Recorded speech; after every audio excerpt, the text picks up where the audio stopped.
Hello friends, welcome to film talkies. இன்னைக்கு இந்த body guard சீரிஸோட அடுத்த எபிசோடு தான் பார்க்க போறோம். லாஸ்ட் எபிசோட்ல எதிரிகளும் பார்த்திருந்தோம்னா பிரசிடென்ட் வந்து அவரோட ரெசிக்னேஷன் கொடுத்திருப்பாரு. கடைசியா ஒரு தடவை யான்ஜினுக்கு நேர்ல போய் அங்க இருக்க மெமோரியல்ல மன்னிப்பு கேட்கணும் அப்படின்றதுனால அவரோட செக்யூரிட்டி டீமோட கிளம்பி யான்ஜினுக்கு போய்கிட்டு இருக்காரு. இன்னொரு பக்கம் ஜெயில இருக்கிற கிம்டோஜின் வந்து ப்ராசிக்யூட்டர் சாயை கொண்டுட்டு அங்கிருந்து எஸ்கேப் ஆகி ஹெலிகாப்டர் மூலமா இங்க பிரசிடென்ட் இருக்கிற இடத்துக்கு வந்துகிட்டு இருக்கான். இங்க ஹங்டேவும் ஒரு பக்கம் இதே இடத்துக்கு தான் வந்துகிட்டு இருக்கான். அந்த சமயத்துல இங்க மெமோரியல்ல இருக்கிற டெபுட்டி சீஃப் வந்து அன்னைக்கு மீட்டிங் பாதியில எழுந்திருச்சு போனது கம்யூனிகேஷன் சீஃப் கிடையாது, இங்க எஸ்கா டீமோட டைரக்டர் தான் அன்னைக்கு பாதியில எழுந்திருச்சு போனது. அவர் தான் கிம்டோஜினுக்கு கால் பண்ணி சொல்லியிருக்காரு. சோ அவர் தான் வில்லனோட ஆளுங்கிறதையும் கண்டுபிடிச்சிட்டு அவரை அரெஸ்ட் பண்ண சொல்லி அவரோட ஏஜென்ட்க்கு எல்லாம் ஆர்டர் போடுறாரு. இதுக்கப்புறம் என்ன நடந்துச்சுங்கிறத இன்னைக்கு எபிசோட்ல பார்த்து தெரிஞ்சுக்கலாம். எஸ்கா டீமோட டைரக்டர் அங்க இருக்க பஸ்ல தான் சிசிடிவி மூலமா இங்க மெமோரியல்ல நடக்கிற விஷயத்தெல்லாம் பாத்துக்கிட்டு இருந்தவர் நைஸா அங்க இருந்து எந்திரிச்சு வெளியில வந்துடுறாரு. அந்த டைம்ல தான் செக்யூரிட்டி ஏஜென்ட் எல்லாம் இந்த டைரக்டர் அரெஸ்ட் பண்றதுக்காக பஸ்ஸுக்குள்ள வந்து பாக்குறாங்க. ஆனா அவரை காணோம். இவர் என்ன பண்றாருன்னா பிரசிடென்ட் கூட 3 சேடான் கார் வந்துச்சு இல்லையா, அந்த கார்ல ஒரு காரோட டிக்கில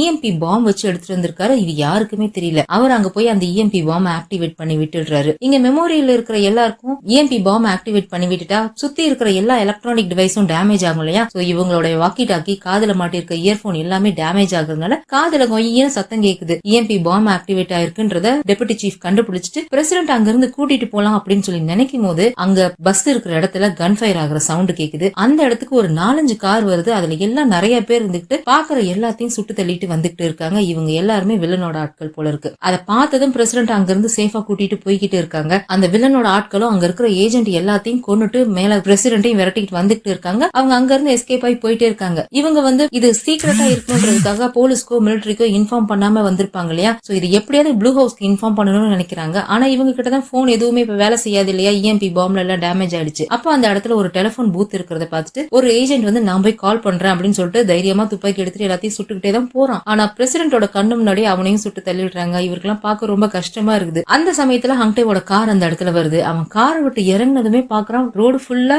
இவங்களோட ஏஜென்ட் எல்லாம் செத்து போய் கிடக்கிறத பாக்குறான். என்ன நடக்குதுன்னு புரியாம பாத்துக்கிட்டு இருக்கான். அப்பதான் அந்த கார் டிக்கில இஎம்பி பாம் இருக்கிறதையும் கவனிக்கிறான். அதை போய் பாக்குறான். அது ரொம்ப சின்னதா இருக்குது. ஃபர்ஸ்ட் எபிசோட்ல அவரோட லேக் ஹவுஸ்ல ஒரு பாம் வெடிச்சது இல்லையா, அது வந்து ரொம்ப பெருசா இருந்துச்சு. கிட்டத்தட்ட 30 கிலோமீட்டருக்கு அது எலக்ட்ரிசிட்டி எலக்ட்ரானிக் டிவைஸை டேமேஜ் பண்ணி விட்டுச்சு. ஆனா இது சின்னதா இருக்கிறதுனால மேபி 1 இல்ல 2 கிலோமீட்டர் தான் அஃபெக்ட் பண்ணிருக்கும் அப்படின்ற மாதிரி பார்த்துட்டு போய் அங்க இருக்கிற ஏஜென்ட் எல்லாம் செக் பண்றான். யாராவது உயிரோட இருக்காங்களா, காப்பாத்தலாம், அவங்க மூலியமா பிரசிடென்ட் எங்க இருக்காருன்றதை தெரிஞ்சுக்கலாம்னு ஒவ்வொருத்தரையும் பார்த்துட்டு இருக்கான். எல்லாரும் செத்து போய் கிடக்குறாங்க. அப்போ ஒருத்தர் மட்டும் லேசா உயிர் இருக்கிறத பார்த்துட்டு அவர்கிட்ட போய் பாக்குறான். எழுப்ப பாக்குறானா அவர்கிட்ட எங்க பிரசிடென்ட் அப்படின்னு கேட்டா அவர் மெமோரியல் முன்னாடி தான் இருந்தாரு அப்படின்ற மாதிரி சொல்லிட்டு இருக்காரு. உடனே ஆம்புலன்ஸ்க்கு எல்லாம் கால் பண்ணி எல்லாருக்கும் இன்ஃபார்ம் பண்ணிடுறான். அங்கிட்ட இங்க லேட்டா வந்ததுனால அவனோட போன் வந்து இஎம்பி பாம்ல அஃபெக்ட் ஆகல. அதனால அவனோட போன் மட்டும் வேலை செய்து அவன் கால் பண்ணி இன்ஃபார்ம் பண்றான். இங்க மெமோரியலுக்கு வந்து பார்த்தா அங்கேயும் எல்லா ஏஜென்ட்டும் செத்து கிடக்குறாங்க. பத்தாததுக்கு பிரசிடென்டோட ஸ்னைப்பர் டீம் இருப்பாங்க இல்லையா, சாட், அவங்களும் அங்க எல்லாரும் செத்து போய் கிடக்குறாங்க. எங்கேயுமே யாருமே உயிரோட இருக்கிற ஆட்களையே காணோம். பிரசிடென்ட்டையும் காணோம், எங்க போனாருன்னே தெரியல. உடனே இவன்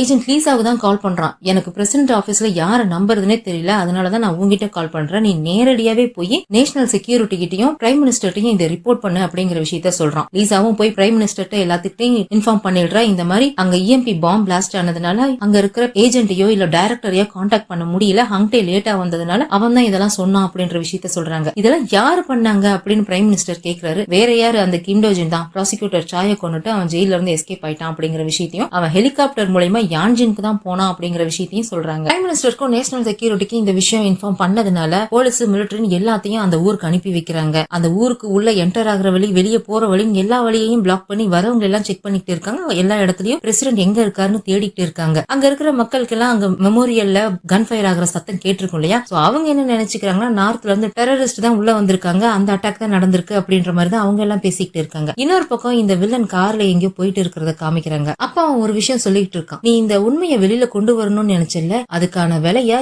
இந்த யான்ஜின் மக்களே கொடுப்பாங்க, நீ பாரு. இன்னைக்கு இந்த யான்ஜின் ஒட்டுமொத்தமா அழிய போது, உன் கண்ணு முன்னாடியே நீ அதை பார்க்க போற அப்படின்ற மாதிரி இந்த வில்லன் சொல்லிட்டு இருக்கான். இங்க பிரசிடென்ட் ஆபீஸ்ல இருக்க மத்த ஏஜென்ட் டைரக்டர்ஸ் எல்லாம் என்ன பிளான் பண்றாங்கன்னா, பிரசிடென்ட் கண்டிப்பா அங்க இன்னும் கிடைக்கலன்ற பட்சத்துல அவர் உயிரோட இருக்கிற ஒரு சில ஏஜென்ட்டோட அங்க இருந்து எஸ்கேப் ஆகியிருக்கலாம். அங்க இருந்து 2 கிலோமீட்டர் தூரத்துல ஒரு சேஃப் ஹவுஸ் இருக்கு. அந்த இடத்துல எப்பவுமே 2 ஏஜென்ட்டும் 2 எமர்ஜென்சி காரும் அங்க இருக்கும். மேபி அவங்க அங்க போறதுக்கு வாய்ப்பு இருக்கு. அதனால ஹங்டேவையும் அந்த இடத்துக்கு போக சொல்லியிருக்கேன் அப்படின்ற மாதிரி லீசா சொல்லிட்டு இருக்கா. அதுக்குள்ள நைட் ஆயிடுது. அந்த மெமோரியலுக்கு வில்லன் அவனோட ஆட்களோட அங்க வரான். அந்த இடத்த போலீஸ் எல்லாம் சீல் பண்ணி வச்சிருக்காங்க. அதெல்லாம் உடைச்சிட்டு தான் உள்ள வரான். அந்த மெமோரியல வந்து பாத்துட்டு இந்த உண்மையை வெளியில கொண்டு வரதுக்காக என்னென்ன பாடுபடுத்திட்ட, நீ வேணா பாரு, இன்னும் ஒரு தடவை இந்த ஊரு உன்னால அழிய போகுது, இதே மாதிரி இன்னொரு மெமோரியல் உருவாக போகுது அப்படின்ற மாதிரி சொல்லிட்டு அவனோட ஆட்களுக்கு எல்லாம் ஏதோ கண்ண காமிக்கிறான். அவங்க எல்லாம் எல்லாரும் பிரிஞ்சு ஓடிக்கிட்டு இருக்காங்க. ஹங்டே அந்த சேஃப் ஹவுஸ கண்டுபிடிச்சு அந்த இடத்துக்கு வந்துடுறான். இங்க ஆல்ரெடி 2 ஏஜென்ட் இருப்பாங்க அப்படின்னு சொல்லியிருக்காங்க. மேபி அந்த ஏஜென்ட் மட்டும் இருக்கலாம், இல்ல பிரசிடென்ட் இங்க வந்து சேர்ந்திருக்கலாம், இல்ல வில்லனோட ஆட்கள் இதே இடத்த கண்டுபிடிச்சு கூட வந்திருக்கலாம் அப்படின்ற டவுட்ல துப்பாக்கிய கையில எடுத்துக்கிட்டே தான் உள்ள போறான். வீடு ரொம்ப அமைதியா இருக்கு, யாருமே இல்லன்னு ஒவ்வொரு இடமா தேடிக்கிட்டே போயிட்டு இருக்கும்போதே யாரோ இவன் பின்னாடி வந்து நிக்கிற மாதிரி இருக்குது. டக்குன்னு கன் எடுத்து நீட்டிடுறான். அது யாருன்னு பார்த்தா நம்ம எஸ்கார்ட் டீமோட டைரக்டர் தான். இந்த டைரக்டர் தான் வில்லனோட ஆளுங்கிறது ஹங்டேக்கு தெரியாது இல்லையா, அதனால அவர் நார்மலா ஹங்டே கிட்ட பிஹேவ் பண்றாரு. நீ என்ன பண்றீங்க அப்படின்ற மாதிரி கேக்குறாரு. நான் ஒருவேளை இங்க பிரசிடென்ட் வந்திருப்பாரோன்னு நினைச்சுதான் இங்க வந்தேன் அப்படின்னு ஹங்டே சொல்றானா. நீங்க எப்படி இங்க வந்தீங்க அப்படின்னு கேட்டா, நான் மெமோரியல்ல வந்து செக்யூரிட்டி ஏஜென்ட்க்கு எல்லாம் கமெண்ட் பண்ணிக்கிட்டு இருந்தேன், அப்போ அடிபட்டு மயங்கிட்டேன், மயக்கம் தெளிஞ்சு எந்திரிச்சப்ப பிரசிடென்ட காணோம், ஒருவேளை அவர் இங்க வந்துருக்கலாம்னு நினைச்சுதான் நானும் இங்க வந்தேன் அப்படின்ற மாதிரி அவர் சொல்றாரு. சரி, இங்க இருந்த ஏஜென்ட் எங்க அப்படின்னு கேட்டா, நான் வந்ததுமே அவங்க கிட்ட விஷயத்த சொல்லி பிரசிடென்ட தேட சொல்லி வெளியே அனுப்பிட்டேன் அப்படின்னு சொல்லிடுறாரு. நிஜமாலுமே உனக்கு பிரசிடென்ட் எங்க இருக்காருன்னு தெரியாதா, டைரக்டர் உனக்கு கால் பண்ணிருக்கணுமே அப்படின்ற மாதிரி அந்த டைரக்டர் ஹங்டே கிட்ட கேக்குறாரா. அந்த மாதிரி கேட்டுக்கிட்டு இருக்கும் போதே அவனுக்கு ஒரு கால் வருது. டெபுட்டி சீஃபா இருக்குமோன்ற டவுட்ல யாரு கால் பண்றது அப்படின்ற மாதிரி கேக்குறாரு. இல்ல லீசா தான் கால் பண்றா அப்படின்னு சொல்லிட்டு அவரை விட்டு 2 அடி தள்ளி வந்து நின்னுதான் அவன் பேசிக்கிட்டு இருக்கான். இந்த மாதிரி மிலிட்டரி போலீஸ் எல்லாத்தையும் அந்த ஊருக்கு நாங்க அனுப்பி வச்சுட்டோம், அவங்க எல்லாம் தேடிக்கிட்டு இருக்காங்கன்ற விஷயத்தை தான் லீசா சொல்றா. அதுக்கப்புறம் அவங்க 2 பேரும் என்ன பேசிக்கிட்டாங்கன்னு காமிக்கல. ஆனா இவங்க என்ன பேசிக்கிறாங்கன்றது அங்க டைரக்டர் எல்லாம் காது கொடுத்து கேட்டுக்கிட்டு இருக்காரு. ஆனா அவருக்கு ஒண்ணுமே கேட்கவே இல்ல. அவன் பேசி முடிச்சதுக்கு அப்புறம் லீசா என்ன சொன்னா, என்னாச்சு அப்படின்ற மாதிரி அவர் கேக்குறாரா. பிரசிடென்ட் எங்க இருக்காருன்னு தெரிஞ்சிருச்சு, டெபுட்டி சீஃப் வந்து அங்க ப்ளூ ஹவுஸ்க்கு கால் பண்ணிருக்காரு, அவங்க ஒரு ஹைவேவோட நம்பர் சொல்லி இந்த ஹைவேல தான் அவங்க இருக்காங்க, அந்த ரோட்ல இருந்த ஒரு எமர்ஜென்சி நம்பரை யூஸ் பண்ணி அவங்க கால் பண்ணிருக்காங்க அப்படின்ற விஷயத்தை அவர் சொன்னதும் இன்ஃபர்மேஷன் கொடுத்ததுக்கு தேங்க்ஸ் சொல்லிட்டு டக்குன்னு அவர் வெளியில போறாரு. அவர் பின்னாடியே ஹங்டே வெளியே போக பாக்குறானா. அப்ப 2 பேர் வந்து ஹங்டேவை பிளாக் பண்ணிடுறாங்க. ஹங்டே அந்த 2 பேர் கூட சண்டை போட்டுட்டு இருக்கும் போதே இந்த டைரக்டர் வில்லனோட ஆட்களுக்கு எல்லாம் கால் பண்ணி பிரசிடென்ட் எங்க இருக்காருன்ற இன்ஃபர்மேஷனை சொல்லி வச்சிடுறான். இங்க அவங்க கூட சண்டை போட்டுக்கிட்டு இருக்கும் போது ஹங்டே கவனிக்கிறான், ஒரு ரூம்ல இந்த வீட்ல ஆல்ரெடி இருந்த 2 ஏஜென்ட்டும் செத்து போய் கிடக்கிறத பாக்குறான். அவங்கள அடிச்சு போட்டுட்டு அவன் வெளியில ஓடி வந்துட்டு இருக்கான். இங்க இந்த டைரக்டர் அனுப்பி வச்ச வில்லனோட ஆட்கள் அந்த ரோட்டுக்கு போய் பாக்குறாங்க, அங்க பிரசிடென்ட காணோம். சரி, அந்த போனை செக் பண்றாங்க, அந்த போன் அவுட் ஆஃப் ஆர்டர்ல இருக்கு. உடனே இந்த டைரக்டருக்கு கால் பண்ணி அவன் உங்களை ஏமாத்தி இருக்கான், இங்க போனே அவுட் ஆஃப் ஆர்டர்ல இருக்கு, போய் சொல்லியிருக்கான் அப்படின்ற விஷயத்த சொல்றாங்களா. கரெக்டா அந்த நேரத்துல ஹங்டேங் வந்து அந்த டைரக்டர் மூஞ்சி மேலே ஒரு குத்து விடுறான். எதுக்குடா என்கிட்ட போய் சொன்ன அப்படின்ற மாதிரி அவர் கோவமா ஹங்டே கிட்ட கத்திக்கிட்டு இருக்காரு. அப்பதான் ஒரு பிளாஷ்பேக் காமிக்கிறாங்க. ஆக்சுவலா ஹங்டே இந்த ஊருக்கு கார்ல வந்துட்டு இருந்தா இல்லையா, அப்பவே அந்த கம்யூனிகேஷன் சீஃப விசாரிச்சுட்டு இருந்தார் இல்லையா ஒரு ஆபீசர், அவர் வந்து அவர்கிட்ட கேட்டு எல்லா உண்மையும் ஹங்டேக்கு கால் பண்ணி சொல்லியிருப்பாங்க. இந்த மாதிரி கம்யூனிகேஷன் சீஃப் வந்து கிம் டோஜினோட ஆள் கிடையாது, எஸ்கார்ட் டீமோட டைரக்டர் தான் கிம் டோஜினோட ஆளுங்கிற விஷயத்த சொல்லியிருப்பாரு. சோ எல்லாம் தெரிஞ்சுதான் ஹங்டே இந்த இடத்துக்கு வந்திருப்பான். அதை சொல்லிட்டு அவரை போட்டு அடிச்சுட்டு இருக்கும் போதே அங்க உள்ள அவன் சண்டை போட்டுட்டு இருந்த அந்த 2 வில்லனோட ஆட்களும் இங்க ஹங்டேவை பார்த்து ஷூட் பண்றாங்க. அவங்க கிட்ட இருந்து தப்பிச்சு அவன் ஓடிக்கிட்டு இருக்கும்போது இங்க கன் ஃபயர் ஆகிற சவுண்ட் ரோட்ல ரவுண்ட்ஸ்ல இருந்த மிலிட்டரி சோல்ஜர்ஸ்க்கு கேக்குதா. உடனே இந்த இடத்த தேடி பிடிச்சு வந்துடுறாங்க. டைரக்டர் அவரோட ஐடி கார்டை காமிச்சு எஸ்கேப் ஆயிடுறாரு. இந்த மாதிரி நான் ஒரு ஏஜென்ட் தான், பிரசிடென்ட கொலை பண்ண பார்த்தது ஏஜென்ட் ஹங்டே கியோங் தான், அவன் அங்க இருந்து அந்த பக்கம் தப்பிச்சு ஓடிக்கிட்டு இருக்கான், அவனை பார்த்ததும் போட்டு தள்ளிருங்க அப்படின்ற மாதிரி எல்லாம் சொல்லிட்டு இருக்காரு. அவங்க கிட்ட இருந்து ஹங்டே ஒரு வழியா எஸ்கேப் ஆயிட்டு ஒரு இடத்துக்கு வந்துட்டு இந்த டைரக்டருக்கும் பிரசிடென்ட் எங்க இருக்காருன்னு தெரியலனா கண்டிப்பா அவர் சேஃபா தான் இருக்கணும், ஆனா இப்ப அவர் எங்க இருக்காருன்னு தெரியலையேன்னு யோசிச்சுட்டு இருக்கான். இப்ப அப்படியே நமக்கு பிரசிடென்ட் தான் காமிக்கிறாங்க. நம்ம டெபுட்டி சீஃப், எஸ்கார்ட் டீமோட லீடர், அப்புறம் இன்னும் சில ஏஜென்ட்டும் சேர்ந்து பிரசிடென்ட சுத்தி ஷீல்டு மாதிரி நின்னுட்டு ஒரு காட்டுக்குள்ள கூட்டிட்டு போய்கிட்டு இருக்காங்க. இங்க ஹங்டே வந்து என்ன யோசிக்கிறானா, அவங்க பிரசிடென்ட சேஃபா இங்க இருந்து எஸ்கேப் பண்ண வைக்கணும்னா அதுக்கு அவங்களுக்கு போனோ காரோ தேவை. ஆனா இஎம்பி பாம்பு பிளாஸ்ட் ஆனதுனால இங்க போனும் காரும் வேலை செய்யாது. சோ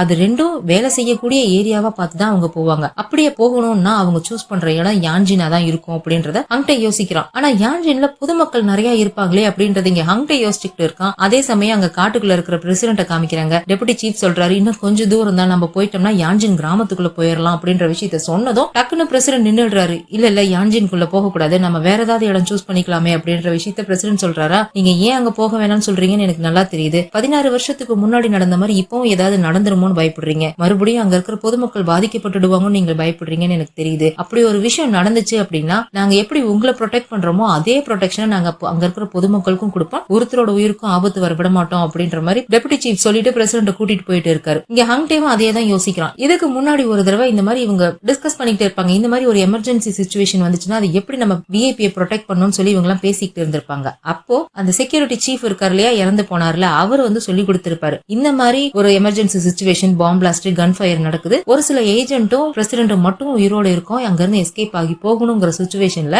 நீங்க உங்களோட ஐடியாவை பத்தி நீங்க யோசிக்க கூடாது, பிரசிடென்ட்டோட மனநிலைமையும் அவர் எங்க போகணும்னு நினைக்கிறாரு அப்படிங்கறதையும் நீங்க மைண்ட்ல வச்சு அவரை சேஃபா அந்த மாதிரி இடத்துக்கு தான் கூட்டிட்டு போகணும் அப்படின்ற விஷயத்த சொல்லியிருப்பாரு. சோ அதை இங்க யோசிச்சு பார்த்துட்டு ஹங்டே என்ன கெஸ் பண்றானா, பொதுமக்களும் இருக்கக்கூடாது, அதே சமயம் இவங்க போனோ காரோ எமர்ஜென்சிக்கு யூஸ் பண்ணணும் அப்படின்னா கண்டிப்பா இவங்க அந்த கிராமத்துல இருக்க ஸ்கூல தான் சூஸ் பண்ணுவாங்க அப்படின்றத ஹங்டே இங்க கெஸ் பண்ற அதே சமயம் அந்த ஊரோட ஸ்கூலுக்கு தான் பிரசிடென்ட கூட்டிட்டு போறாங்க. அங்க போன் இருக்குன்றத கண்டுபிடிச்சிட்டு அவங்க அங்கதான் போயிட்டு இருக்காங்க. இங்க பிரைம் மினிஸ்டர் ஆபீஸ்க்கு டெபுட்டி சீஃப் கால் பண்ணி இன்ஃபார்ம் பண்ணிடுறாரு, இந்த மாதிரி நாங்க சேஃபா தான் இருக்கோம், யான்ஜினோட ஸ்கூல்ல இருக்கோம் அப்படின்ற விஷயத்தை இன்ஃபார்ம் பண்ணிடுறாங்க. பிரசிடென்ட் சேஃபா இருக்காருன்னு கேட்டதுக்கு அப்புறம் தான் இவங்க எல்லாம் ரிலீஃபா ஃபீல் பண்றாங்க. உடனே அங்க இருக்கிற மிலிட்டரி சோல்ஜர்ஸ்க்கு எல்லாம் இன்ஃபார்ம் பண்றாங்க, உடனே அங்க இருக்கிற ஸ்கூலுக்கு போங்க, பிரசிடென்ட் அங்கதான் இருக்காரு அப்படின்ற விஷயத்தை அங்க ரவுண்ட்ஸ்ல இருக்க மிலிட்டரி சோல்ஜர்ஸ்க்கு இன்ஃபார்ம் பண்றாங்க. அப்போ இந்த கம்யூனிகேஷன் சீஃப் வந்து லீசா கிட்ட ஓடி வந்து என்ன சொல்றாருன்னா, அந்த எஸ்கார்ட் டீமோட டைரக்டருக்கு நம்மளோட எல்லா பிளானுமே தெரியும், நம்மளோட சேஃப் ஹவுஸ் எங்க இருக்குன்னு தெரியும், ஏஜென்ட் எப்படி யோசிப்பாங்க, எப்படி பிரசிடென்ட் ப்ரொடெக்ட் பண்ணுவாங்கன்ற விஷயமும் அவருக்கு நல்லாவே தெரியும், அதனால நம்ம சீக்கிரமா அவர் அரெஸ்ட் பண்ணணும் அப்படின்ற விஷயத்தை அவர் சொல்லிட்டு இருக்காரா. இவங்களோட கெட்ட நேரமோ என்னமோ அந்த டைரக்டர் இப்ப காமிக்கிறாங்க. அங்க சோல்ஜர்ஸ் இவரை வந்து பாத்தாங்க இல்லையா, சோ இவருக்கு அடிபட்டு இருக்கிறத பார்த்துட்டு இவருக்கு ஃபர்ஸ்ட் எய்ட் பண்ணிட்டு இருக்காங்களா. கரெக்டா அந்த டைம்ல அவங்களோட வாக்கி டாக்கில இந்த மாதிரி மிலிட்டரி சோல்ஜர்ஸ் எல்லாருமே அந்த ஸ்கூலுக்கு போங்க, பிரசிடென்ட் அங்கதான் இருக்காங்கன்ற இன்ஃபர்மேஷன் வருது. சோ அவரும் கேட்டுக்கிட்டு இருக்காரு. இன்னொரு பக்கம் ஹங்டே அந்த கிராமத்துக்குள்ள போய் ஸ்கூல் எங்க இருக்குன்னு சொல்லி தெரு தெருவா தேடிக்கிட்டு இருக்கும்போது ஒரு போலீஸ் கார் ஒண்ணு அங்க வர்றத பாக்குறான். ஆனா அந்த காருக்குள்ள வில்லனோட 2 அடியாட்கள் தான் போலீஸ் மாதிரி கெட்ட போட்டுட்டு போறத ஹங்டேவும் கவனிக்கிறான். இவங்க இங்க போறாங்கன்றத மாதிரி பார்த்துட்டு அந்த கார் பின்னாடியே ஹங்டே ஓடிக்கிட்டு இருக்கான். அந்த 2 பேரும் ஸ்கூலுக்கு தான் போறாங்க. அங்க ஸ்கூலோட வாசல்லையே 2 ஏஜென்ட் நின்னுட்டு இருக்காங்க. நீங்க எந்த போலீஸ் ஸ்டேஷன்ல இருந்து வரீங்க, ஐடி கார்டு காமிங்க அப்படின்னு சொல்லி கேட்டா ஐடி கார்டு எடுக்கிற மாதிரி பாக்கெட்டுக்குள்ள கையை விட்டு டக்குன்னு கன் எடுத்து 2 பேத்தையும் சுட்டு தள்ளிடுறான். இங்க கன் ஃபயர் சவுண்ட் கேட்டதுமே உள்ள இருக்கிற ஏஜென்ட் எல்லாம் அலர்ட் ஆயிடுறாங்க. அதே சமயம் அந்த இடத்துக்கு நிறைய வில்லனோட ஆட்களும் வந்துடுறாங்க. சோ அங்க ஒரு பெரிய கன் ஃபைட்டே நடக்குது. அந்த ஃபைட்ல எல்லா ஏஜென்ட்டும் செத்து போயிடுறாங்க. எஸ்கார்ட் டீமோட லீடரும் அந்த இடத்துல இறந்து போயிடுறாரு. டெபுட்டி சீஃப் மட்டும் பிரசிடென்ட கூட்டிட்டு அங்க இருந்து எஸ்கேப் ஆகி ஓடிக்கிட்டு இருக்காரு. ஒரு இடத்துல போய் மறைவா நின்னுட்டு இதுக்கப்புறம் எஸ்கேப் ஆகி ஓட முடியாதுன்னு தெரிஞ்சுட்டு இங்க இருந்து நீங்க வெளியில போயிடுங்க, அங்க நம்ம மிலிட்டரி சோல்ஜர்ஸ் கண்டிப்பா வந்துட்டு இருப்பாங்க, அவங்க கிட்ட போயிடுங்க, நான் இவங்களை கொஞ்ச நேரம் தடுத்து நிறுத்த ட்ரை பண்றேன் அப்படின்ற மாதிரி டெபுட்டி சீஃப் சொல்றாரா. ஆனா பிரசிடென்ட் இதுக்கு ஒத்துக்க மாட்டேங்கிறாரு. எப்படி ஒத்துப்பாரு, நம்ம தப்பிச்சு போறதா இருந்தா 2 பேரும் சேர்ந்து போவோம் வா அப்படின்னு சொல்லி கூப்பிட்டா அவர் வரமாட்டேங்கிறாரு. நம்ம 2 பேரும் சேர்ந்து எல்லாம் போக முடியாது, அவங்க நிறைய பேர் இருக்காங்க, நான் கொஞ்ச நேரம் அவங்கள தடுத்து நிறுத்த ட்ரை பண்றேன், அதுக்குள்ள நீங்க போயிடுங்க வெளியே அப்படின்ற மாதிரி சொல்றாரா. பிரசிடென்ட் கேட்க மாட்டேங்கிறாரு. நீ எனக்கு உயிரோட திரும்பி வருவேன்னு எனக்கு ப்ராமிஸ் பண்ண அப்பதான் போவேன் அப்படின்ற மாதிரி சொல்லிட்டு இருக்காரு. நான் கண்டிப்பா வந்துடுறேன், நீங்க போங்கன்னு சொன்னதுக்கு அப்புறம் பிரசிடென்ட் அங்க இருந்து தப்பிச்சு ஓடி போயிடுறாரு. டெபுட்டி சீஃப் மட்டும் இங்க வந்து இவங்களோட ஃபைட் பண்ணிட்டு இருக்காங்க. அவங்க நிறைய பேர் இருக்காங்க, 4-5 பேர் நின்று ஷூட் பண்ணிட்டு இருக்காங்க, அதுவும் பெரிய பெரிய கன் வச்சுட்டு. இவர் ஒரே ஒரு சின்ன துப்பாக்கி மட்டும் வச்சுட்டு அவங்களோட ரொம்ப நேரம் தாக்கு பிடிக்க முடியல, அவரை ஷூட் பண்ணிடுறாங்க. அவர் இன்னும் உயிர் போகல, உயிரோட தான் இருக்காருன்னு தெரிஞ்சு கிட்ட வந்து ஷூட் பண்ணலான்னு ஒருத்தன் கிட்ட வந்து பாத்துட்டு இருக்கும்போது ஹங்டே அந்த இடத்துல வந்து அவனை ஷூட் பண்ணிட்டு டெபுட்டி சீஃபை வந்து பாக்குறான். பிரசிடென்ட் அந்த பக்கமா போயிருக்காரு, சீக்கிரம் போய் அவரை காப்பாத்து அப்படின்னு சொல்லிட்டு அந்த இடத்துல அவர் இறந்து போயிடுறாரு. எல்லாம் முடிஞ்சதுக்கு அப்புறம் தான் மிலிட்டரி போலீஸ் எல்லாமே அந்த இடத்துக்கு வராங்க. பிரசிடென்ட் இவங்க கிட்ட இருந்து தப்பிக்கணும்னு சொல்லி தலை தெறிக்க ஒரு பக்கம் ஓடிக்கிட்டு இருக்காரு. அவரை விரட்டிட்டு அந்த போலீஸ் கெட்ட போட்டிருந்த அந்த 2 கெட்டவங்களும் விரட்டிட்டு போயிட்டு இருக்காங்க. அவங்களுக்கு பின்னாடி அவங்கள விரட்டிட்டு ஹங்டே ஓடி வந்துட்டு இருக்கான். சோ இவங்க போற டைரக்ஷனை ஃபாலோ பண்ணிட்டு மிலிட்டரி சோல்ஜர்ஸ் இவங்கள விரட்டிட்டு வந்துட்டு இருக்காங்க. அங்க இருந்து எஸ்கேப் ஆன பிரசிடென்ட் வந்து அந்த காட்டை தாண்டி ஒரு ரோட்டுக்கு வந்துடுறாரு. கரெக்டா அவர் முன்னாடி ஒரு கார் வந்து நிக்குது. அந்த கார்ல யாரு இருக்காங்கன்னு தெரியல. இங்க ஹங்டேக்கு பின்னாடி ஓடி வந்துட்டு இருந்த மிலிட்டரி சோல்ஜர்ஸ் எல்லாம் ஹங்டேவை வளைச்சு பிடிச்சிடுறாங்க. அவனை துப்பாக்கி முனையில பிடிச்சு நிறுத்தி வச்சிருக்காங்க. ஏன்னா அந்த டைரக்டர் தான் சொல்லிருப்பார் இல்லையா, ஹங்டே தான் பிரசிடென்ட் அசாசின் பண்ண ட்ரை பண்ணான்னு சொல்லிட்டு, அதனால பிடிச்சு வைக்கிறாங்க. இவன் கத்திக்கிட்டே இருக்கான், பிரசிடென்ட காப்பாத்தணும், விடுங்க விடுங்கன்னு சொன்னா அவங்க யாரும் கேட்க மாட்டேங்கிறாங்க. இன்னொரு பக்கம் இந்த எஸ்கா டீம் டைரக்டர் கூட 2 சோல்ஜர்ஸ் இருந்தாங்க இல்லையா, அவருக்கு ஃபர்ஸ்ட் எய்ட் பண்ணி அவரை கார்ல கூட்டிட்டு வந்துட்டு இருக்காங்களா. அப்ப அவங்களோட வாக்கி டாக்கில ஒரு இன்ஃபர்மேஷன் வருது. இந்த மாதிரி பிரசிடென்ட் வந்து யான்ஜினோட மிலிட்டரி கேம்போட கார் பார்க்கிங் பக்கம் தான் ஓடிட்டு இருக்காரு, அவரை காப்பாத்தணும், அங்க வாங்க அப்படின்ற மாதிரி இன்ஃபர்மேஷன் வருது. இதை கேட்டதான் அந்த டைரக்டர் உடனே கார் நிறுத்துங்கன்னு கேக்குறாரு. சார் டைம் இல்ல, சீக்கிரம் போகணும் அப்படின்னா ஒரே ஒரு செகண்ட் தயவு செஞ்சு கார் நிறுத்துங்களேன் அப்படின்ற மாதிரி கெஞ்சுறாரு. சரி மனுஷனுக்கு ஏதோ எமர்ஜென்சி போல இருக்குன்ட்டு காரை நிறுத்தினா அடுத்த செகண்ட் துப்பாக்கி எடுத்து அந்த 2 பேரையும் போட்டு தள்ளிட்டு அந்த கார் எடுத்துக்கிட்டு அவரோட ஆட்களையும் கூப்பிட்டுக்கிட்டு அந்த மிலிட்டரி கேம்ப் இருக்கிற இடத்துக்கு போய் பாக்குறாங்க. ஆனா அங்க யாருமே இல்ல. இந்த இடத்துல தானே பிரசிடென்ட் வந்திருக்காருன்னு சொன்னாங்க, ஆனா இங்க யாருமே இல்லையே அப்படின்ற மாதிரி சொல்லிட்டு இருக்கும் போதே அவங்கள சுத்தி எல்லா மிலிட்டரி சோல்ஜர்ஸும் ரவுண்ட் அப் பண்றாங்க. எல்லாரும் கண்ணை கீழே போட்டுட்டு தரையில படுங்க அப்படின்ற மாதிரி அவங்க சொன்னதுனால எல்லாரும் கண்ணை கீழே போட்டுட்டு தரையில படுத்துக்கிறாங்களா. இங்க என்ன நடக்குதுன்னு தெரியாம அந்த டைரக்டர் குழம்பி போய் நின்னுட்டு இருக்கும்போது தான் அங்க ஹங்டே கெத் தான் வந்து நிக்கிறான். ஆக்சுவலா என்ன நடந்திருக்குன்னா, அந்த மிலிட்டரி சோல்ஜர்ஸ் ஹங்டேவை அரெஸ்ட் பண்ணிருப்பாங்க. அதுக்கப்புறம் இவன் சொன்னதுனால ப்ளூ ஹவுஸ்க்கு கால் பண்ணி ஏஜென்ட் லீசா கிட்ட தான் ஹங்டேவை பத்தி இன்ஃபர்மேஷன் எல்லாம் கேட்டு தெரிஞ்சுக்கிட்டு அதுக்கப்புறம் ரிலீஸ் பண்ணிருப்பாங்க. சாரி சார், இந்த மாதிரி எஸ்கா டீமோட டைரக்டர் தான் உங்களை என்கவுண்டர் பண்ண சொல்லி சொன்னாரு, அதனாலதான் நாங்க பண்ணணும் அப்படின்ற விஷயத்த சொல்லவும் ஹங்டே இருந்துட்டு அந்த எஸ்கா டீம் டைரக்டர் கூட இருக்கிற மிலிட்டரி சோல்ஜர்ஸ்க்கு இந்த மாதிரி ஒரு இன்ஃபர்மேஷனை பாஸ் பண்ணுங்கன்னு சொல்லி ஹங்டே தான் சொல்லி அவங்களை இங்க வர வச்சிருப்பான். அதுக்கப்புறம் போய் அந்த டைரக்டரை போட்டு அடி அடி நடிக்கிறான். நீயும் ஒரு ஏஜென்ட் தானே, இத்தனை ஏஜென்ட் எப்படி எப்படி உனக்கு கொல்ல மனசு வந்துச்சு அப்படின்னு சொல்லிட்டு போட்டு அடிச்சிட்டு இருக்கான். அந்த சோல்ஜர் தான் வந்து தடுத்து நிறுத்துறாங்க அவனை. இந்த எஸ்கார்ட் டீம் டைரக்டர் அரெஸ்ட் பண்ண விஷயத்தையும் பிரசிடென்ட் இன்னும் காணோம் கிடைக்கலன்ற விஷயத்தையும் லீசா பிரைம் மினிஸ்டர்ட்ட சொல்லிட்டு இருக்கும்போது ஒரு பொண்ணு ஓடி வந்து ஒரு அர்ஜென்ட் கால் ஒண்ணு உங்களுக்கு வந்திருக்கு அப்படின்ற விஷயத்த சொல்றா. லீசா போய் யாருன்னு பாக்குறா. அந்த பக்கம் பேசுறது நம்ம யூனா தான். ஒரு அரை மணி நேரத்துக்கு முன்னாடி ப்ராசிக்யூட்டர் சாயோட ஆபீஸ்க்கு நான் போயிருந்தேன் அப்படின்னு சொல்லிட்டு அவ ஒரு பிளாஷ்பேக் ஒன்னு சொல்றா. இந்த ப்ராசிக்யூட்டர் சாயோட அசிஸ்டன்ட் இருப்பான் இல்லையா, வில்லனோட ஆளு, அவன் தான் வந்து அந்த ஆபீஸ்க்கு வந்திருக்கான். அவன் ஆல்ரெடி இங்க வேலை பார்த்தவன் தான் இல்லையா. சோ அந்த ஆபீஸோட பாஸ்வேர்டை போட்டு அவனே ஓபன் பண்ணிட்டு போய் ஆபீஸ் ஃபுல்லா பெட்ரோலை ஊத்திக்கிட்டு இருக்கான். பெட்ரோலை ஊத்திட்டு கொளுத்தி விடலாம்னு சொல்லி லைட்டரை ஆன் பண்ணலான்னு போனா யாரோ லைட் ஆன் பண்றாங்க. அது வேற யாரும் இல்ல, நம்ம யூனா தான். ப்ராசிக்யூட்டர் சாய கொலை பண்ணதுக்கு உடந்தையா இருந்தது மட்டும் இல்லாம இப்ப இங்க யான்ஜின் கேஸோட எவிடன்ஸ் அளிக்கிறதுக்காக வந்திருக்கியா அப்படின்ற மாதிரி கேட்டுக்கிட்டு யூனா அங்க வரலா. ஏன் நீ என்ன தடுக்க போறியா, உன்னால என்ன தடுத்துற முடியும்னு நினைக்கிறியா அப்படின்ற மாதிரி அவன் கேட்டுக்கிட்டு லைட்டரை ஆன் பண்ண போறானா. நான் எப்ப சொன்னேன் உன்னை தடுக்க போறேன்னு, தாராளமா கொளுத்திக்கோ, ஏன்னா நீ அழிக்கணும்னு நினைக்கிற எந்த எவிடன்ஸுமே இந்த இடத்துல இல்ல. எப்ப நீ கிம்டோஜினோட ஆளுன்னு தெரிஞ்சிச்சோ அப்பவே ப்ராசிக்யூட்டர் சாய் எல்லா எவிடன்ஸையும் இடமாத்தி விட்டுட்டாரு. ஆனாலும் நீ எப்படியும் இதை அழிக்கிறதுக்காக இந்த இடத்துக்கு திரும்ப வருவோன்னு அவருக்கு தெரியும். அதனாலதான் என்ன இங்கே இருக்க சொல்லியிருந்தாரு அப்படின்ற விஷயத்த அவர் சொன்னதும் அது எப்படி அவர் சொல்லியிருக்க முடியும், அவர் தான் செத்து போயிட்டாரே அப்படின்னு சொல்றானா. அவர் செத்து போயிட்டாருன்னு உனக்கு யார் சொன்னா, அவர் உயிரோட தான் இருக்காரு அப்படின்ற மாதிரி யூனா சொல்லிட்டு இருக்கா. அவர் இன்னும் சாகல போல இருக்கு, ஹாஸ்பிட்டல் அட்மிட் பண்ணிருக்காங்க, அவர் ட்ரீட்மெண்ட் எடுத்துக்கிட்டு இருக்காரு. அது மட்டும் இல்ல,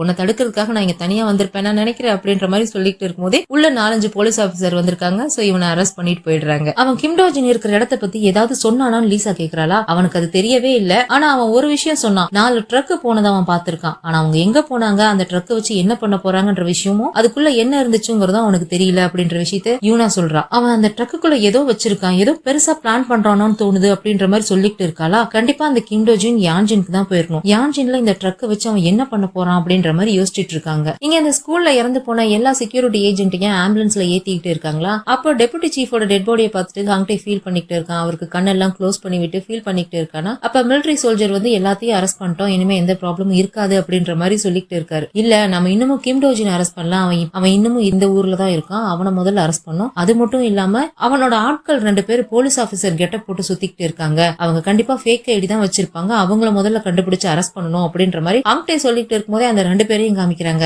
ஏதோ ஒரு ரோட்ல நின்னுகிட்டு போலீஸ் ஆபீசர் மாதிரி வர கார் எல்லாம் செக் பண்ணிட்டு இருக்காங்க. அப்ப ஒரு கார் வருது, ஒரு லேடி தான் காரை தனியா ஓட்டிட்டு வந்துட்டு இருக்காங்க. எங்க இருந்து வரீங்க அப்படின்ற மாதிரி கேட்டா, நான் பக்கத்து டவுனுக்கு போயிருந்தேன் வேலை விஷயமா அப்படின்னு சொல்லிட்டு இருக்காங்களா. யாரையாவது சந்தேகப்படுற மாதிரி பாத்தீங்களா அப்படின்னு கேட்டா, சந்தேகப்படணுமா, யார் மாதிரி இருப்பாங்க அப்படின்னு மாதிரி ஒரு மாதிரி இன்னசென்ட்டா கேக்குறாங்களா. சரி இல்ல ஒண்ணு இல்ல நீங்க கிளம்புங்க அப்படின்னு சொல்லி அனுப்பி வச்சிடுறாங்க. அந்த கார் கொஞ்சம் தூரம் அப்படியே கிளம்பி போனதுக்கு அப்புறம் தான் காமிக்கிறாங்க, அந்த காரோட பின்னாடி சீட்ல நம்ம பிரசிடென்ட் தான் உட்கார்ந்து இருந்துட்டு மறைஞ்சிருந்து எந்திரிக்கிறாரு. பிரசிடென்ட் அங்க இருந்து எஸ்கேப் ஆகி ரோட்டுக்கு வந்தப்ப எதிர்த்தாப்புல ஒரு கார் வந்திருக்கும் இல்லையா, அது இந்த கார் தான் போல இருக்கு. அதுல இந்த லேடி தான் இறங்கி வந்து, இங்க கன் ஃபயர் சவுண்ட் கேக்குது, யாரோ கன் ஷூட் பண்ற மாதிரி இருக்கு, இந்த இடத்துல இருக்காத ஆபத்து, வா வந்து கார்ல ஏறு, நான் உனக்கு சேஃபா கூட்டிட்டு போறேன் அப்படின்னு சொல்லிட்டு இவங்க தான் பிரசிடென்ட் அந்த கார்ல கூட்டிட்டு வந்திருப்பாங்க. இப்ப அவங்க என்ன சொல்லிட்டு இருக்காங்கன்னா, 16 வருஷத்துக்கு முன்னாடி நடந்த அந்த யான்ஜின் இன்சிடென்ட்ல என்னோட ஹஸ்பண்ட் இறந்து போயிட்டாரு. மத்தவங்க எல்லாம் உங்களை பத்தி என்ன நினைக்கிறாங்கன்னு எனக்கு தெரியாது, ஆனா நான் உங்களுக்கு தேங்க்ஸ் சொல்லணும்னு நினைக்கிறேன். ஏன்னா என் ஹஸ்பண்ட் இறந்து போன அன்னையில இருந்து இந்த 16 வருஷமா என் பொண்ணு என்கிட்ட ஒரு கேள்வி கேட்டுக்கிட்டே இருப்பா, எதனால அப்பா இறந்து போனாருன்னு சொல்லி. ஆனா எனக்கு அதுக்கு பதிலே தெரியாது. அவர் போலீஸ் ஆபீசரும் இல்ல, மிலிட்டரி ஆபீசரும் இல்ல. அப்படி இருக்கும்போது எதுக்காக நார்த்தை சேர்ந்த ஏஜென்ட் ஒரு சாதாரண டாக்ஸி டிரைவரை சாகடிக்கணும் அப்படின்ற மாதிரி எனக்கு குழப்பமாவே இருந்துச்சு. எனக்கு அந்த கேள்விக்கான பதில் தெரியாம நான் ரொம்ப கஷ்டப்பட்டுட்டு இருந்தேன். ஆனா அதுக்கான பதில நீங்க சொன்னதுக்கு அப்புறம் தான் எனக்கு கொஞ்சம் ரிலீஃப் ஆன மாதிரி இருந்துச்சு அப்படின்றலாம் சொல்லிட்டு இருக்காங்களா. இதை கேட்டு பிரசிடென்ட்க்கு கஷ்டமா இருக்கு. லீசா ஹாங்டேக்கு கால் பண்ணி இந்த மாதிரி முதல் நாள் ராத்திரியே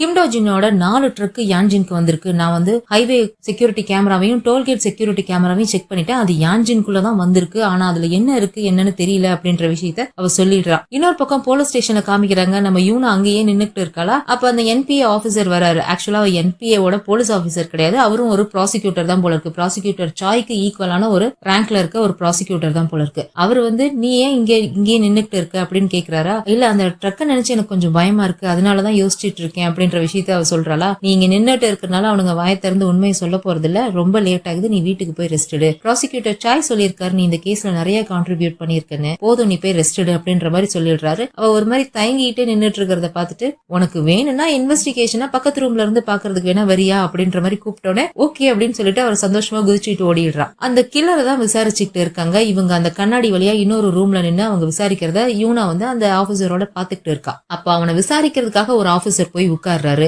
அவருக்கு பக்கத்திலேயே பின்னாடி அந்த வில்லனோட ஆள் ஒருத்தர் என்பிஏல இருப்பார்ல, குண்டா கண்ணாடி போட்டுக்கிட்டு, அவரும் வந்து அங்க நிக்கிறாரு. அவரை பார்த்தது யூனா கண்டுபிடிச்சிடுறா. ஏன்னா யூனா ஃபர்ஸ்ட் இவர் தானே விசாரிச்சிருப்பாரு. அவளுக்கு அப்பவே அந்த அவரோட இன்வெஸ்டிகேஷன் புடிச்சிருக்காது, ஒரு மாதிரி நேர்மையா இல்லாத மாதிரி அவளுக்கு தோணி இருக்கும் இல்லையா. சோ இப்ப இந்த ப்ராசிக்யூட்டரை பார்த்து இவங்க எல்லாம் ஏன் வாயை திறந்து பேச மாட்டேங்கிறாங்கன்ற விஷயம் எனக்கு தெரியும் அப்படின்ற மாதிரி சொல்றான். எல்லா விஷயத்தையும் சொல்லிட்டா போல இருக்கு. உடனே அந்த ஆபீசர் நேரா உள்ள வந்து அந்த வில்லனோட ஆள நீ வெளியில போப்பா, இதுக்கப்புறம் நீ இந்த கேஸ்ல இருக்க வேணாம் அப்படின்ற மாதிரி சொல்லிடுறாரு. ஏன் எதனால அப்படின்ற மாதிரி கேக்குறாரா. எதனால இவனுங்க எல்லாம் வாய் திறக்க மாட்டேங்கிறாங்க, இதுக்கு பின்னாடி யாரு இருக்காங்கன்றத நான் அப்புறமா இன்வெஸ்டிகேட் பண்றேன், இப்போ எனக்கு அதுக்கு டைம் இல்ல, நீ வெளியில போ அப்படின்ற மாதிரி அனுப்பிடுறாரு. ஆனா அந்த ஆளு வெளியில போகும்போது அந்த கில்லரை பார்த்து இது எதுவுமே இன்னும் முடியலங்கிறத நீ மறந்துடாத அப்படின்ற மாதிரி சொல்லிட்டு போறான். அதுக்கப்புறம் எல்லாத்தையும் அனுப்பி விட்டுட்டு இந்த ஆபீசரே வந்து அந்த கில்லரை விசாரிக்கிறாரு. பக்கத்துல யூனா மட்டும் தான் இருக்கா, வேற யாருமே இல்ல. ஆனா அவன் எதை கேட்டாலும் பதில் சொல்ல மாட்டேங்கிறான். கிம் டோஜின் எங்கன்னு கேட்டாலும் சொல்ல மாட்டேங்கிறான், அந்த ட்ரக்ல என்ன இருந்துச்சுன்னு கேட்டாலும் சொல்ல மாட்டேங்கிறான். நான் பாத்துக்கிறேன் போடா அப்படின்னு சொல்லிட்டு அவர் எந்திரிச்சு போகும்போது அப்பதான் அவன் வாயை திறக்கிறான். இது எல்லாமே கிம் டோஜின் செஞ்சது கிடையாது,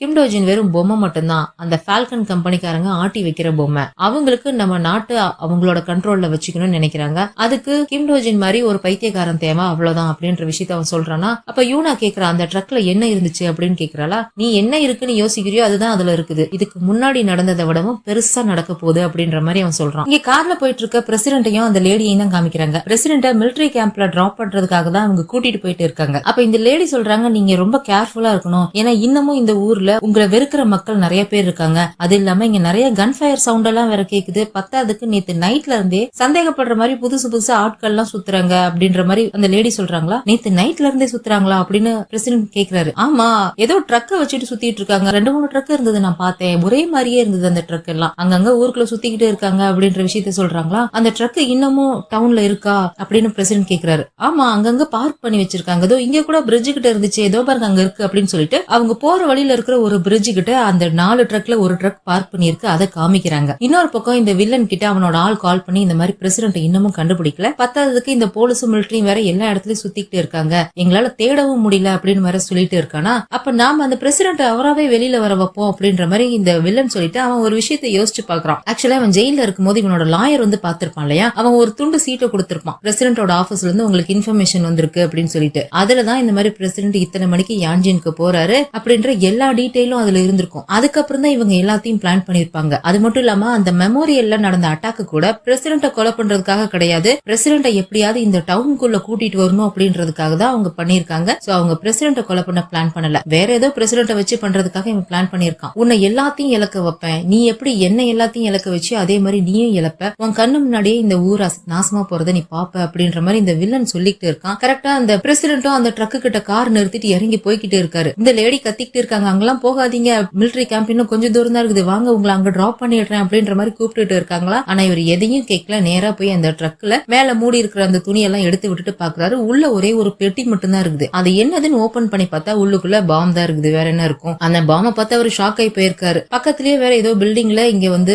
ஃபயர் ப்ராஹிபிட்டர்னு ஸ்டிக்கர் எல்லாம் வேற ஒட்டி வச்சிருக்காங்க. சோ நெருப்பு வரக்கூடாத ஒரு இடத்துல கொண்டு வந்து இந்த ட்ரக்கை நிறுத்தி வச்சிருக்காங்க. பாம் பிளாஸ்ட் ஆனா பெருசா இழப்பு வரணும்ன்றதுக்காக அந்த இடத்துல நிறுத்தி வச்சிருக்காங்க போல இருக்கு. இவர் அதை பார்த்துட்டு இருக்க அதே சமயத்துல இங்க வில்லன் என்ன பண்றான், அவன் கையில போன் எடுத்து வச்சுட்டு அந்த பாம்பை ஆக்டிவேட் பண்றான். இங்க பிரசிடென்ட் வச்சிருக்கிற பாம்புல கவுண்ட் டவுன் ஸ்டார்ட் ஆகுது, 5 4 3 ஸ்டார்ட் ஆகுது. அதை பார்த்துட்டு அவர் கத்துறாரு. இங்க பாம்பு வெடிக்கிற சவுண்ட் வந்து மிலிட்டரி கேம்ப்ல இருக்கிற சோல்ஜர்ஸ் அங்கிட்ட எல்லாருமே கேட்டு ஷாக் ஆயிடுறாங்க. அது மட்டும் இல்லாம அங்க ஊர்ல இருக்கிற மக்களுமே பாம்பு வெடிக்கிற சத்தம் கேட்டோன்னே பேனிக் ஆயிடுறாங்க, என்ன நடக்குதுன்ற மாதிரி தெரியாம எல்லாரும் குழம்பி போய் நின்னுட்டு இருக்காங்க. இங்க பிரசிடென்டோட ஆபீஸ்லயும் சேட்டலைட் மூலமா அந்த டவுனோட மேப்பை பாத்துக்கிட்டு இருக்காங்க, அவங்களுக்கும் அங்க பாம்பு பிளாஸ்ட் ஆகுறது தெரியுது. சோ இந்த இடத்துல பாம்பு பிளாஸ்ட் ஆயிடுச்சுன்னு அவங்களும் ஷாக் ஆகி போய் நின்னுட்டு இருக்காங்க. இங்க வில்லன் சிரிச்சுட்டு இருக்கான். இதுக்கப்புறம் இன்னும் ஒரே ஒரு எபிசோடு தான் இருக்கு. ஃபைனல் எபிசோட்ல என்ன நடந்துச்சுங்கிறத நம்ம அடுத்த எபிசோட்ல பாத்துக்கலாம். மறக்காம என்னோட சேனலுக்கு சப்ஸ்கிரைப் பண்ணிடுங்க, ஒரு லைக்கும் பண்ணிடுங்க. நாளைக்கு சந்திக்கலாம். பாய்.